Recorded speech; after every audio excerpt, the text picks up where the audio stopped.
What is going on, everybody? Welcome back to another video. If you're new here, welcome. My name is Black Apino, the Apple Guy, and today we are testing out the vlogging capabilities of my new action camera, the Insta360 One RS. Now, this is the second version of the popular Insta360 One R.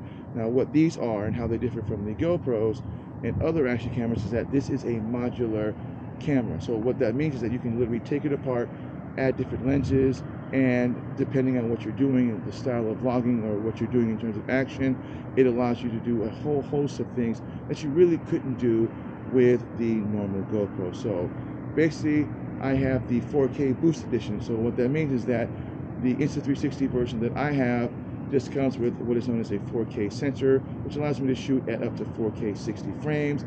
If I wanted to do a 360-degree type of action camera version, then I would just buy the 360-degree lens. And they also have something that they partnered with Leica, which is the 1-inch sensor, and that allows you 5.7K and I believe up to 30 frames, which I will be buying that as well. But in terms of just how it differs from the GoPro, the fact that it's modular is what I like about it. So what we're doing is I'm just kind of testing it out because I haven't had a chance to actually get out and just kind of vlog with it. I've been kind of messing around. I'm still learning a little bit about it because it's completely different than the GoPro in terms of how you use it.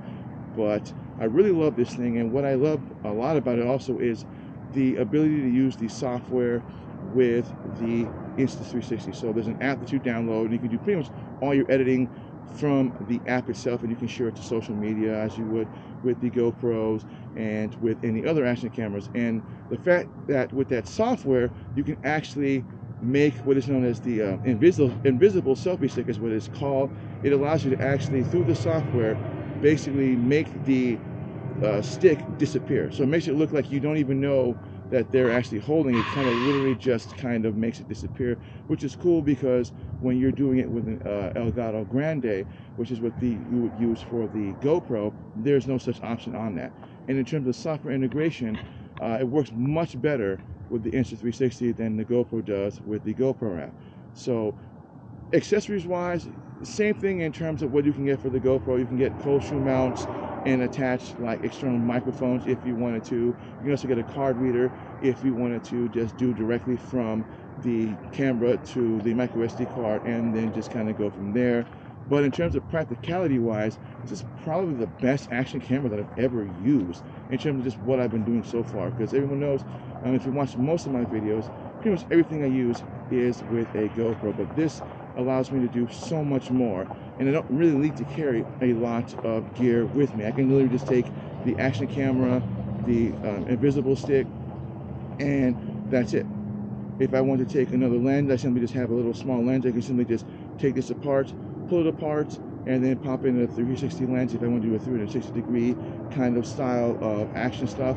Or if I wanted to do a bigger sensor, it's called the Leica 1-inch sensor, allows you to get much better pictures. I could do that if I wanted to. So in terms of how that works, that's what makes this a much better type of modular, a much better action camera than it would with the GoPro. It's probably going to be my replacement to the GoPro. Now, in terms of how it works without an external microphone and all of that, won't really know that until I actually get home and edit the footage.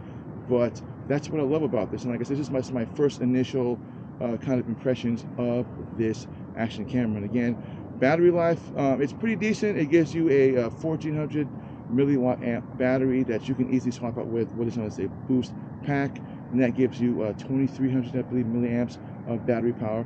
But as far as just initially on its own, haven't had an issue with battery life. I can literally vlog for a couple hours before the battery starts to die out. And right now I'm shooting at 4K at I believe 30 frames, and I have my lens at linear. I don't have it in ultra wide or narrow or anything like that, because again, I'm still kind of learning the logistics of this action camera, but it's really versatile just on its own.